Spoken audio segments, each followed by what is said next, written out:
Myself Sivana MK, working as Assistant Professor in the Department of Information Science and Engineering.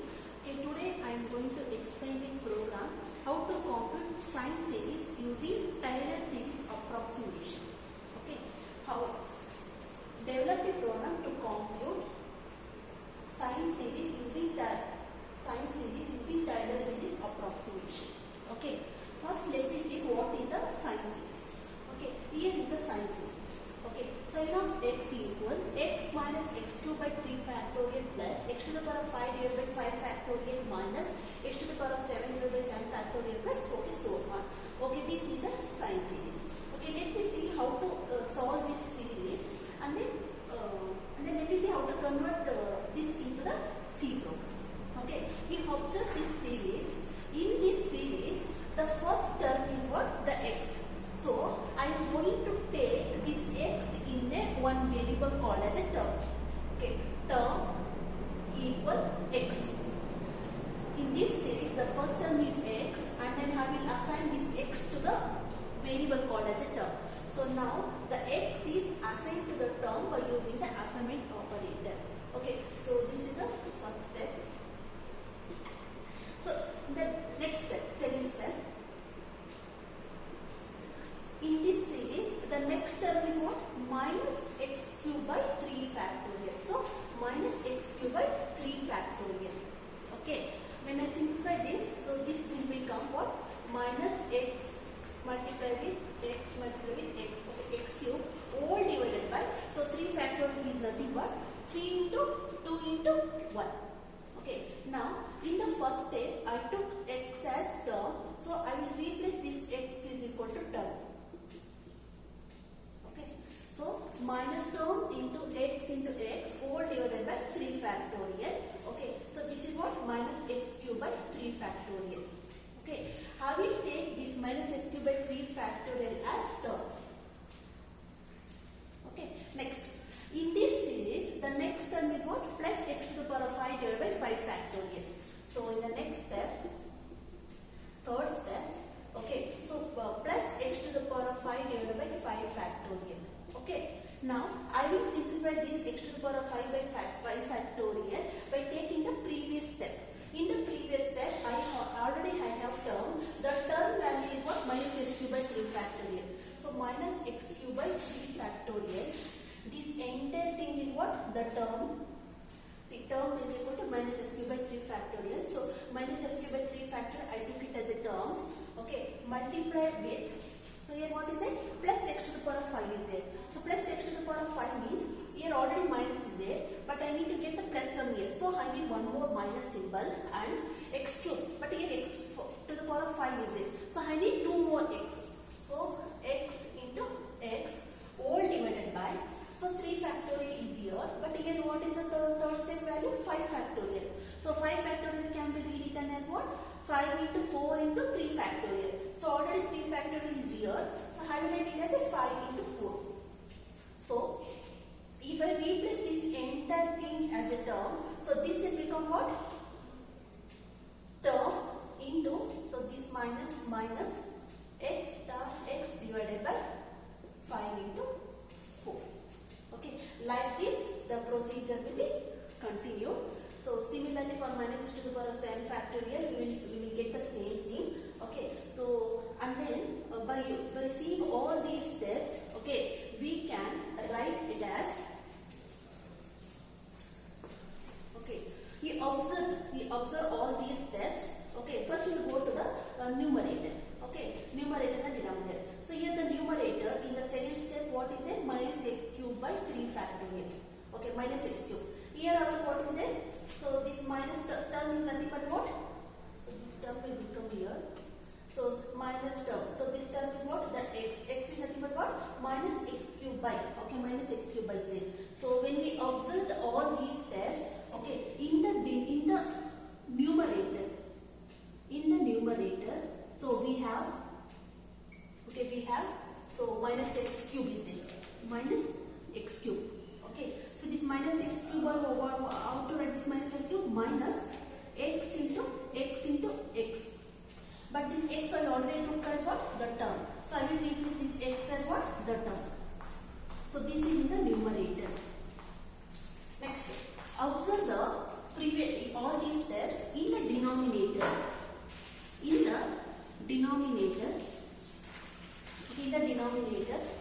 we have here 3 factorial is there. Here means 3 into 2 is there. Here what is there? 5 into 4 is there. So what is there? 3 into 2 in the second step. Next in the third step 5 into 4 is there. Next step we will got what? 7 into 6. Okay, so on. So up to n into n minus 1. Okay, for I is equal to, here what is it? Starting value 3, next 5, next 7, so on. Suppose substitute the high value in this one, n into n minus 1, n into n minus 1. Suppose if n is equal to 3, 3 into 3 minus 1 is equal to 3 into 2. So 3 into 2 we got it. For the next value of n, so next value of n is what? 5. So for the 5 we will get 5 into 4. Okay, see the second step denominator 3 into 2, here 5 into 4. So these values can be written with the help of what? N into n minus 1. For a high value, so we will get it what? I into I into I minus 1. I into I minus 1. Okay, so by using all these steps, we observe that in the numerator we have minus x cube. So minus x cube is nothing but minus term into x. In the denominator we have observed it is 3 into 2, 5 into 4 and the next term 7 into 6, like that we get. Okay, so in the numerator for these values, okay, we can generally for the height value we can represent it as I into I minus 1. Okay, and then add all these steps in order to get the sign value. Okay, now this is the actual logic of the sine series program. Let me see how to write the program, C program, by using this logic. Okay, so the main program, then we have started with the actual function of the main program. So here I have used a 2 declaration part. Next, and then here I am taking the nth other value of n. Okay, here also here the series starts from x, then minus x cube by 3 factorial up to so on. In this series, how many terms you want? Whether up to here or up to here, up to here, or up to the next term. Okay, that value can be retrieved with the help of what? The n variable.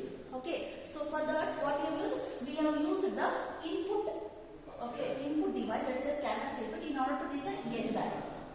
Next, so I am taking one more value, printf enter the name. Since it is a sine series program, the actual value of this, okay, the actual value of this value is, it can be a sine 30, sine 45, sine 60. Okay, so now I need the degree value. How to read the degree value is, okay, I am taking the one more variable called the degree, okay, and then with the input device I have read the degree value. Okay, suppose you are assuming that n value I took it as a 10, and then here the degree value I took it as 60. Okay, sine 60 for n terms, the n terms is for 10 terms, okay, you need to compute the sine value. Next, here I take one more instruction here, x is equal to degree multiplied with the pi divided by the 180. Okay, so this is the instruction to convert the degree into the radians. Okay, to convert the degree into the radians. Okay, this is the formula to convert the degree into the radians. Okay, next. And next is, already I taught the logic of the sine series.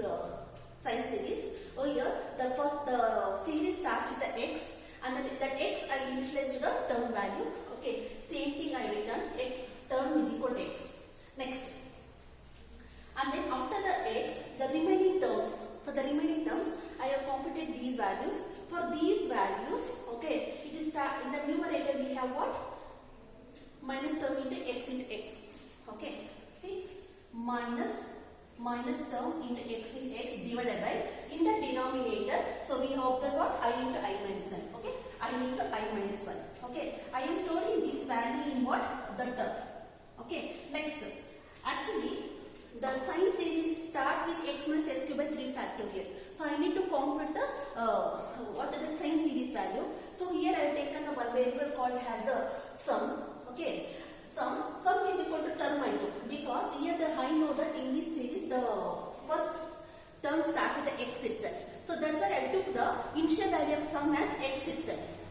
See here, the initial value of the sum I took it as what? The x. But x I know that it is a term, no. So that's why term I have initialized the sum value. Okay, next. So first here the first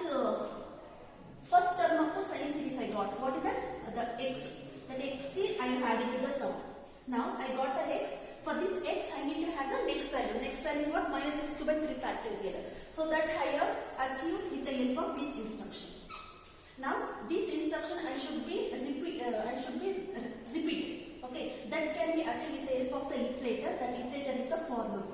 Here the for loop I started with the I is equal to 3 because here I already thought in the denominator the I value starts with the 3. So that's why the I value is equal to 3 up to the n value, and then here I took I is equal to I plus 2. Why I took here I is equal to I plus 2 means the next value of I is 5. So how to get this 5? Previous value of I is 3. 3 plus 2 is what? I will get 5. So that's why I is equal to I plus 2.